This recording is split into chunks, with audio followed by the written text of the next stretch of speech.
Friends, দেখো আজকে ডিনারে কি কি রান্না করছি। ফ্রাইড রাইস আর দিয়ে করবো এগ কারি। তো তোমরা দেখতে থাকো। এদিকে ফ্রাইড রাইসের জন্য জল বসিয়েছি। আসলে মানে যে চালটা আছে ফ্রাইড রাইসের ওটা এখানে সেদ্ধ করবো। দিয়ে দিলাম, জলটা গরম হয়ে গেছে।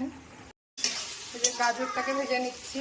অ্যাকচুয়ালি ক্যাপসিকাম ছিল না, তাই গাজর প্রথমে ঘি দিয়ে দিয়েছিলাম, ওটা দেখাতে পারিনি তোমাদেরকে। ফ্রাইড রাইসের রসটা দিয়ে দেবো।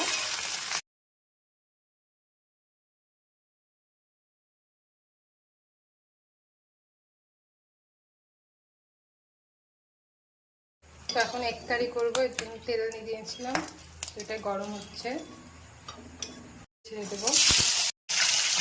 এখানে করে নেবো মশলা।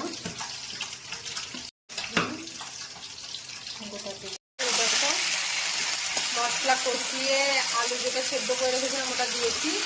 এটা এখন মোটামুটি কষানো হয়ে গেছে, ঝোল দিয়ে দেবো। দেখো ঝোল দিয়ে দিয়েছি। এখন ভেজে রাখা এগুলোকে দিয়ে দেবো। একটু গরম মশলা গুঁড়ো দিয়ে দিলাম আর একটু ঘি। এখন একটু জাল দিয়ে দেন নামিয়ে দেবো। দেখো আমাদের এগ কারিটা রেডি হয়ে গেছে। তোমাদের খেয়ে রিভিউ বলছি কেমন হয়েছে। এই যে আমি, আমার মেয়ে আর আমি এই যে এগ কারি নিয়ে আর ফ্রাইড রাইস নিয়ে খেতে বসেছি। তো তোমরা ডিনারে কে কী খাচ্ছ জানিও। টাটা সবাইকে, গুড নাইট সবাইকে।